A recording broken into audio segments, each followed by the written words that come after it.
ఒక ఓల్డ్ సీట్లో ఒక కేసులో రక్కీ చేసి పట్టుకోవాలి. ఒక అపార్ట్మెంట్లో ఒక ప్లేస్లో ఉండడం తెలుసు, ఎక్కడ అనేది తెలియదు. అక్కడ వాళ్ళు పట్టుకోడానికి వెళ్ళాలి. దానికి నేనే వెళ్ళాల్సిన పరిస్థితి ఏర్పడ్డది. వాళ్ళు ఏంటంటే మనము ఇన్ఫార్మర్ ద్వారా పోతుంటే మనకు వాడు ఎవడంటే మనల్ని మొత్తం క్రాస్ చెక్ చేసుకునే వరకు కూడా మనం లోపలికి యాక్సెస్ చేయట్లేదు. అంటే ఎక్కడుందో ప్లేస్ చెప్పట్లేదు. అప్పుడు మా టీం చెప్పాను, నేను వెళ్తాను, మీరు జస్ట్ నన్ను కవరింగ్లో ఉండండి, నేను మళ్ళీ మీతో మాట్లాడడానికి వీలు కాదు. సో జస్ట్ నా బిహేవియరు, నా మూమెంట్స్ బట్టి మీరు డిసిషన్స్ తీసుకోండి అని చెప్పేసాను. వాడు నేను వెహికల్ మీద వెళ్తే వాడు చెక్ చేసుకొని వెహికల్ నెంబర్ చెక్ చేసుకొని క్రాస్ చెక్ చేసుకొని ఈ వెహికల్ నీది కాదు కదా, ఎవరు వెహికల్ తెచ్చినా ఉన్నాడు. అంటే అంత అడ్వాన్స్గా ఉన్నారు వాళ్ళు. నేను చెప్పాను, ఈ ప్లేస్కి వస్తే నా వెహికల్ తెచ్చుకోవద్దని నేను ఫ్రెండ్ తెచ్చుకున్నాను చెప్పాను. నేను పోలీస్ అనే విషయం వాళ్ళకి తెలియదు, వేరే వెహికల్ తెచ్చుకున్నాను. తర్వాత ఫోటో క్రాస్ చెక్ చేసుకున్నాడు, నా డీపీలో ఉన్న ఫోటో. ఎంత పర్ఫెక్ట్ ప్లాన్ చేశాడంటే అంత క్రాస్ చెక్ చేసే తప్ప నాకు వాడు యాక్సెస్ ఇవ్వలేదు. ఇప్పుడు నేను వీళ్ళకి అప్డేట్ చేసే పరిస్థితులు లేదు. వెళ్ళినాము, వాడు ఒక మీడియేట్ ఒక ప్లేస్లో కలిసిండు. అక్కడి నుంచి ఇంకో ప్లేస్ తీసుకెళ్ళి అక్కడ ఇంకొకరిని గెలిపించారు. అంటే వాళ్ళు అంతా ప్లాన్గా ఉన్నారు. ఫైనల్గా నేను తీసుకెళ్లాల్సిన ప్లేస్ తీసుకెళ్ళాను. కానీ నాకు మా టీంకి కమ్యూనికేట్ చేయడానికి ఆప్షన్ లేదు. ఓన్లీ నేను పోతున్న దాన్ని ఫాలో చేసుకొని రావాలి. టాస్క్ ఫోర్స్ టీమ్స్ అంటే డే అండ్ నైట్ కలిసి ఉండేవాళ్ళం కాబట్టి వాళ్ళకి బాడీ లాంగ్వేజ్ అర్థమైపోతుంది, చెప్పాల్సిన అవసరం లేదు. అట్లా వెళ్ళినాం. ఓల్డ్ సిటీలో ఒక చిన్న గల్లీలోకి తీసుకెళ్ళి ఒక అపార్ట్మెంట్లోకి తీసుకెళ్ళారు. అతను అపార్ట్మెంట్లో పార్క్ చేసేవారు మా వాళ్ళకి తెలుసు ఈ దీంట్లోకి వెళ్తుంది. కానీ అపార్ట్మెంట్లో ఫ్లాట్లో ఏ ఫ్లాట్ ఉన్నారో తెలియదు. నేను వెళ్ళాను, లోపలికి వెళ్ళాను. మనం అక్కడ తీసుకెళ్ళారు, డబ్బులు తీసుకున్నారు, నేను డబ్బులు ఇచ్చాను వాళ్ళకి. నేను అటాక్ చేయాలి, బట్ ఆ పరిస్థితి నేను ఒక్కరిని అటాక్ చేసే పరిస్థితి లేదు. ఇది సినిమా కాదు, సినిమాలో అలాగా ఫైట్ చేసి అందరినీ కొట్టేసి సినిమా కాదు, మనం లైఫ్లో రియాలిటీలో జీవించాలి. అవును. సో మనం ఎంతసేపు కస్టమర్ లాగానే బిహేవ్ చేయాలి, అది చేయాలి.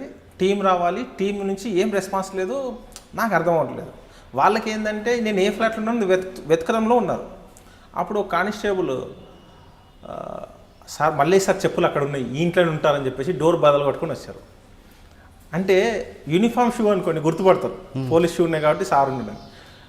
మన చెప్పుల్ని మన కానిస్టేబుల్ గుర్తుపట్టారంటే ఎంత అటాచ్మెంట్ ఉంటే మన ఆ రిలేషన్ ఉంటే అటాచ్మెంట్ అబ్జర్వేషన్. ఆ రోజు ఆ చెప్పులు చూడకపోయింటే ఆపరేషన్ ఫెయిల్ అయ్యేది, లేదా నేను ఎవరో తెలిస్తే వాళ్ళు నా మీద అటాక్ చేసేవాళ్ళు, ఏదైనా జరిగి ఉండేది.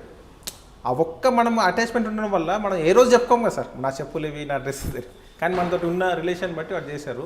అప్పుడు అనిపించింది మనం టీంతో ఎంత క్లోజ్గా ఉంటే బ్రేక్ చేసుకుని వచ్చేసారు. వాళ్ళు ఎంతమంది ఉన్నారు లోపల? వాళ్ళు 4 మెంబర్స్ ఉన్నారు. మీరు? నేను ఒక్కనే వెళ్ళాను. ఫస్ట్ నేను ఒక వెపన్స్ కోసం అక్కడ ఒక ఇల్లీగల్ యాక్టివిటీ జరుగుతుంది, వాళ్ళని పట్టుకోవాలి, వాళ్ళని పట్టుకొని తీసుకురావాలి. అది ఎప్పటి నుంచో ట్రై చేస్తున్నాం కానీ మిస్ అవుతుంది. ఇంకా మనం ఇక ఈసారి లాభం లేదు, మనమే ఒక కస్టమర్ లాగానే పోతేనే వర్కౌట్ అవుతుందని చెప్పేసి డబ్బులు కూడా రెడీ చేసుకొని, ఎందుకంటే వాడు పోయిన ముందు డబ్బులు చూపిస్తే లోపల రానియారు, అంతా ప్లాన్ చేసుకుంటే ఆ రోజు నేను అంటే మీరు మీ వాళ్ళు లోపలికి వచ్చేసరికి ఉన్నారు, వాళ్ళు ఉన్నారు. మా వాళ్ళు ఇక డైరెక్ట్ బ్రేక్ చేసుకొని వచ్చేసారు కాబట్టి వాళ్ళకి అర్థమైపోయింది. వాళ్ళు రాగానే పోలీస్ అని చెప్పేసినా వాటి సౌండ్ వస్తుంది, పోలీస్ అంటే వాళ్ళకి ప్రిపేర్ అయిపోతారు, ఇక మనకు ఆప్షన్ లేదు అని. అదే లేకుండా పోలీస్ నేను పోలీస్ అన్నామనుకో మీ మీద అటాక్ అంటే వాడు పారిపోవడానికి ఇంట్లో లోపల ఉన్నారు కదా సార్, అపార్ట్మెంట్లో లోపల వాళ్ళు బయటకు పోవడానికి లేదు. సో అపార్ట్మెంట్లో వాళ్ళు ఎవరికి తెలియదు వీళ్ళు ఈ యాక్టివిటీస్ చేస్తారని. సో అంత ప్లాన్గా నలుగురిని పట్టుకున్నారా? నలుగురిని పట్టుకున్నాం. అది ఓన్లీ మన టీం వర్క్ ఉంటేనే, అంటే వాళ్ళు మన మీద అంతా ఉంటే తప్ప మనకు వర్కౌట్ కదా. అది ఒక బెస్ట్ ఎగ్జాంపుల్. అప్పటి నుంచి నేను ఎప్పుడు కూడా నా దగ్గర నేను కలిసి పనిచేసిన వాళ్ళు ఎవరు కూడా నన్ను ఇప్పటివరకు మిస్ కారు. ఎక్కడ కలిసినా కలిసి మాట్లాడతారు. ఇప్పుడు బందోబస్తులో కలిసినప్పుడు వచ్చి మాట్లాడడం ఆ సాటిస్ఫాక్షన్ వేరు ఉంటుంది. అంటే నేను ఇప్పుడు కొత్తగా సర్వీస్లోకి వచ్చిన ఎస్ఎస్కి చెప్పేది ఏంటంటే, మనం మన టీంతో ఎవరు మన కింద పని చేయట్లేదు, అందరం ఒక పని కోసం కలిసి పని చేస్తున్నాం. కరెక్ట్. నీ కింద వాడు నీ పైన వాడు అనేది ఉండదు. మనం ఒక సంస్థ నిర్దేశించిన లక్ష్యం కోసం మనం పనిచేస్తున్నాం. మనం ఎస్ఐ ర్యాంక్ ఉంది కాబట్టి మనకు 50,000 శాలరీ ఇస్తున్నారు, కానిస్టేబుల్ 30,000 శాలరీ ఇస్తారు. ఆ 30,000కి ఏ వర్క్ ఇచ్చారో అదే వర్క్ చేస్తాడు అతను. మనం ఇన్వెస్టిగేషన్ చేస్తాం, అతను మనకు అసిస్ట్ చేస్తాం, అంతే తప్ప ఎవరి కింద ఎవరు పని చేయట్లేదు అనేది తీసుకుంటే ఖచ్చితంగా సక్సెస్ అవుతాం. టాస్క్ ఫోర్స్లో ఇంకే మంచి కేసులు గుర్తున్నాయి? టాస్క్ ఫోర్స్లో ఒక ఫేమస్ రౌడీ షీటర్, అది పేరు డిస్క్లోజ్ చేయడం కరెక్ట్ కాదు, అర్థమైందండి. ఆ రౌడీ షీటర్ని పట్టుకోవాలి. అప్పుడు చాలా టార్చర్ జరుగుతుంది, అక్యూజ్డ్ రెగ్యులర్గా వస్తున్నాడు, ఐడెంటిఫై చేయలేకపోతున్నాడు. మనము వాడిని పాస్పోర్ట్ చెక్ చేస్తే వాడు ఫారెన్లో ఉన్నాడు. మన హ్యూమన్ ఇంటెలిజెన్స్ వాడు వచ్చిండు, పలానా దగ్గర పలానా వ్యక్తిని బెదిరించారు, వస్తున్నారా అసలు మనం పాస్పోర్ట్ ఎంత క్రాస్ చెక్ చేసినా ఇండియాకి రావట్లే. ఇంకా అది సిపి గారు అప్పుడు మహేందర్ రెడ్డి సార్ ఉండి చాలా సీరియస్గా, ఇది మీరు సంబంధం లేదు, మీరు ఖచ్చితంగా పట్టుకోవాలి, ఎట్లా వస్తాడు వాడు ఎట్లా పోతాడు అని చెప్పేసరికి ఈ కోటి రెడ్డి సార్, లింబారెడ్డి సార్ ఒక స్పెషల్ మీటింగ్ బట్టి ఖచ్చితంగా మీరు పట్టుకోవాల్సిందే, ఇది ఎట్లా జరుగుతుంది మనం క్రాస్ చెక్ చేయాల్సిందని చెప్పేసి ఎన్ని రకాల ట్రై చేసినా. ఇంకోటి ఏంటంటే పబ్లిక్ జరిగిపోయిన తర్వాత చెప్తున్నారు, అంటే వాడు ఉన్నప్పుడు చెప్పండి, ఎందుకంటే భయంతో. వాడు పోయిన తర్వాత చెప్తే మనం వెళ్తున్నాం, సీసీ కెమెరా వస్తే నిజంగానే వాడు వస్తున్నాడు.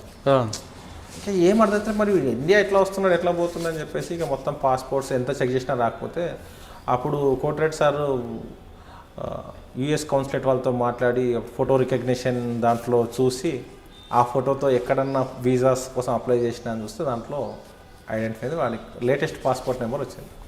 మనం ఇమీడియట్లీ ఎల్ఓసి పెట్టడం, వాడు ముంబైలో ఎయిర్పోర్ట్లో దిగడం, పట్టుకురావడం జరిగింది.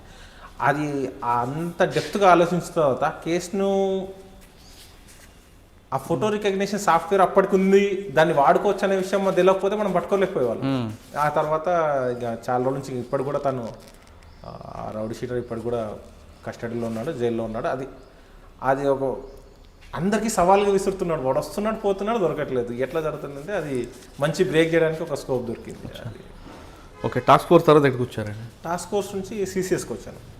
సిసిఎస్కి వచ్చేసి ఎకనామిక్ అఫెన్స్ వింగ్లో చేస్తున్నాము. మహంతి సార్ గారు అప్పుడు ఇంకా అందరికీ ఒక ప్యాషన్, మహంతి సార్ దగ్గర పనిచేయాలి అనేది ఒక డిఫరెంట్. ఎందుకంటే వాళ్ళ నాన్న ఉన్నప్పుడు చూడు అందరికీ మహంతి అనే ఒక పేరు ఒక బ్రాండ్ పోలీసులో. సార్ దగ్గర పనిచేయడం ఒక మంచి దాదాపు 4 years నుంచి చేస్తున్నాను అక్కడ. ఈ టాస్క్ ఫోర్స్లో చేసిన అనుభవం, ఎందుకంటే ఎటువంటి నేరస్తున్నైనా ఏం క్లూస్ లేకుండా కష్టపడి పట్టుకునేటువంటి ఆ మైండ్ సెట్ ఉంది కాబట్టి ఎకనామిక్ అఫెన్స్లో చాలా ఈజీ అక్యూజ్ని పట్టుకోవడం. అంటే ఆ మైండ్ సెట్ ఉన్నవానికి, ఆ నాలెడ్జ్ ఉన్నవానికి. దానికోసమని ఒక సిసిఎస్లో ఒక పెద్ద కేసు జరిగింది. అక్యూజ్డ్ పోలీస్ ఆఫీసర్స్ పేరు చెప్పుకొని వాడు ఇల్లీగల్ యాక్టివిటీస్ చేస్తున్నాడు. కొంచెం అది ఇష్యూ సీరియస్ అవుతుంది, అది పట్టుకోవాలి కంపల్సరీ. ఆ టైంలో అది యాక్చువల్గా వేరే టీంలో ఉంది ఆ కేసు. సార్ దగ్గర మీటింగ్లో డిస్కషన్ చేసినప్పుడు అరే వీడిది టార్చర్ ఎక్కువైపోతుంది, వీడిని పట్టుకోవాల్సిందే, ఒక మంచి ఆఫీసర్ని పంపిద్దామని చెప్పి డిస్కస్ చేసినప్పుడు మహంతి సార్ నా పేరు ప్రపోజ్ చేశారు, మల్లేష్ని పంపించండి.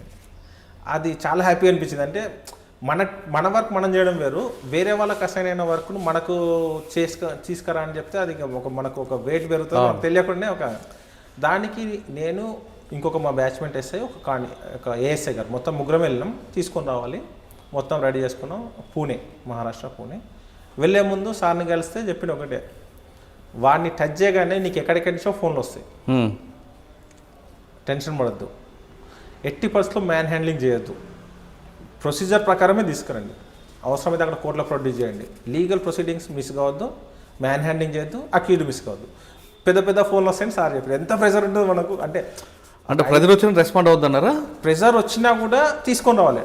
ప్రెజర్ వచ్చిందని వదిలేదు, నీ క్లియర్ ఇన్స్ట్రక్షన్స్ తీసుకొని రావాలి. పర్సన్ లీగల్గా తీసుకొని రావాలి. ఏం చేస్తావు నాకు తెలియదు చెప్పిండు. ఎవరండి ఆయన? అప్పట్లో వచ్చే పేపర్లో కూడా చాలా రోజులు మెయిన్ హెడ్డింగ్స్లో వచ్చాయి. ఏం పేరు? ఇంకా అది ట్రయల్ నర్సింగ్ కాబట్టి మనం నేమ్ చెప్పడం కరెక్ట్ కాదు. అట్లా చేస్తున్న క్రమంలో వెళ్ళమని చెప్పారు. వెహికల్ వెళ్తున్నాం, మధ్యలో అది స్టార్ట్ అవుతుంది. సార్ చెప్పాడు ఇంత ఇంపార్టెంట్ అన్నారు. ప్లస్ మన కేసు కాదు, మన కేసు అంటే ప్లస్ మైనస్ అయినా మనం బాధ్యులం. వేరే వాళ్ళ కేసు ఒకవేళ ఏదైనా ఫెయిల్ అయితే మన మీద చాలా ఇంపాక్ట్ పడుతుందని చెప్పి సార్ కూడా ఇబ్బంది ఉంటుంది. ప్లాన్ చేసుకున్నాం. ముగ్గురే ఉన్నాం, 2 ఎస్ఐస్ ఉన్నాం.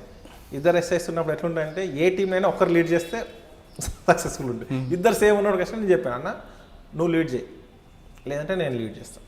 నేను లీడ్ చేస్తున్నా అంటే నా కమెంట్స్ ప్రకారం మనం పని చేయాలి. ఎందుకంటే ముగ్గురే ఉన్నాం మనం. అక్కడ పోయినాక మనకు ఉండదని చెప్పడం. అతను సరే నువ్వు లీడ్ చేయి, నువ్వు టాస్క్ ఫోర్స్లో చేసినావు కదా అని చెప్పేసి పూణే వెళ్ళాం. పూణే వెళ్ళిన తర్వాత మనకు అడ్రస్ చూసిన తర్వాత అపార్ట్మెంట్ చూస్తే, ఆ బిల్డింగ్ చూస్తే ఏం అర్థం అవ్వట్లేదు. ఎంత హై సెక్యూరిటీ బిల్డింగ్ ఉంది, ఏం అర్థం అవ్వట్లేదు. ఇంకా మనం టాస్క్ ఫోర్స్లో చేసిన ఎక్స్పీరియన్స్ తోటి మార్నింగ్ స్విగ్గీ బ్యాగ్ వేసుకొని, నా దగ్గర అంత సెటప్ ఉంటుంది. ఎప్పుడు ఎక్కడికి పోయినా ఆ సిచ్యువేషన్ తగ్గట్టు మనం రెడీ అయిపోయాం. పోతే సెక్యూరిటీ దగ్గరనే ఆపేస్తున్నాం. స్విగ్గీ అంటే నో, ఇక్కడ పెట్టేసి మా ఇంటర్నల్ వాళ్ళు సప్లై చేసేస్తారు, ఇక్కడ మీ డెలివరీ ఇచ్చేసి వెళ్ళాను. సో ఫెయిల్ అయింది. మళ్ళీ తర్వాత వచ్చేసి మళ్ళీ ఎట్లా అమెజాన్ ఒక ఫోన్ తీసుకెళ్ళాం. అమెజాన్ ఈ ఫోన్ సార్కి ఇవ్వాలి, ఇది ఇవ్వనీకి లేదంటే అట్లా ఉండదు, మా దాంట్లో లోపలికి ఎవరికి అలవలేదు, ఇక్కడ పెట్టాల్సిందే.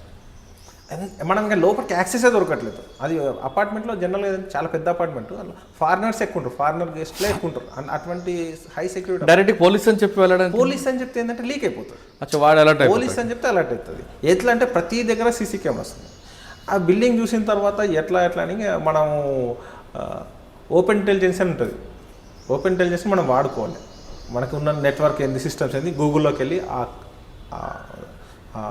అపార్ట్మెంట్ నేమ్ సెర్చ్ చేశాను. అపార్ట్మెంట్ నేమ్ సెర్చ్ చేసినప్పుడు మనం అపార్ట్మెంట్ అమ్మేటప్పుడు బిల్డర్ కొన్ని అడ్వర్టైజ్మెంట్స్ ఇస్తారు. మా బిల్డింగ్లో ఇంత పెద్ద విశాలమైన అది ఉంటుంది, ఇన్ని లిఫ్ట్స్ ఉన్నాయి, ఇన్ని బెడ్రూమ్స్ ఉన్నాయి అన్న చూస్తే ప్రతి ఫ్లాట్కి 3 లిఫ్ట్స్ ఉన్నాయి. ఒకటి జనరల్గా, ఒకటేమో హాల్లో నుంచి, ఒకటి బెడ్రూమ్లో నుంచి. అది చూసినప్పుడు నుంచి అంటే మనం పోవడం కాదు, ఈ 3 లిఫ్ట్లను కూడా కవర్ చేసుకోలేము. మనం టచ్ చేయగానే అవును. ఈ లిఫ్ట్లోకి వెళ్ళిపోతే మనం ఏం చేయలేము. And every door operated by biometric systems. So మనం డోర్ నూకనీకి లేదు. సో ఎవడో కూడా అందులో ఉన్నాడు మనం కోఆపరేట్ చేయాల్సింది. అవును. మనం బలవంతంగా దుంకిపోయినా ఎస్కేప్ వర్కౌట్ కాదు. వర్కౌటే కాదు, అసలు మన డోర్ ఓపెన్ కాదు. అవును. అసలు ముందు లోడ్ పోలేదు. లోపలికి వెళ్ళేము. ఒకవేళ వాడికి కొంచెం ఇంట్స్ వచ్చినా వాడు లిఫ్ట్ నుంచి వెళ్ళిపోతాడు. సో దాంట్లో ఆ వీడియో నువ్వు చాలాసేపు అబ్జర్వ్ చేసి స్పెసిఫికేషన్స్ అన్నీ చదివితే ఒక ఫ్లోర్లో ఒకటే ఫ్లాట్. మనం లిఫ్ట్ ఎక్కగానే ఏ ఫ్లాట్ నెంబర్ ఫర్ ఎగ్జాంపుల్ 403 నొక్కగానే ఆ 403లో ఈ కెమెరా ఓపెన్ అవుతుంది, అక్కడ డిస్ప్లే అవుతుంది వాళ్ళకి మీ ఫ్లోర్కి ఎవరు వస్తారు అనేది.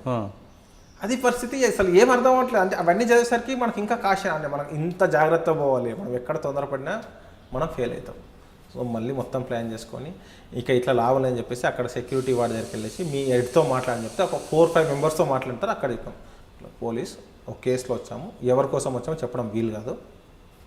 ప్లస్ ఇప్పుడు నాకు ఒక పర్సన్, మీ పర్సన్ అటాచ్ చేయండి, ఆ పర్సన్ ఫోన్ మా దగ్గరనే పెట్టుకుంటాం, ఆ పర్సన్ మేము చెప్పినట్లు మాత్రం చేయాలి తప్ప ఇంకేం చేయదని చెప్పేసి వాళ్ళని కాన్ఫిడెన్స్లో తీసుకొని వాళ్ళు కేసు డీటెయిల్ చెప్పమంటారు.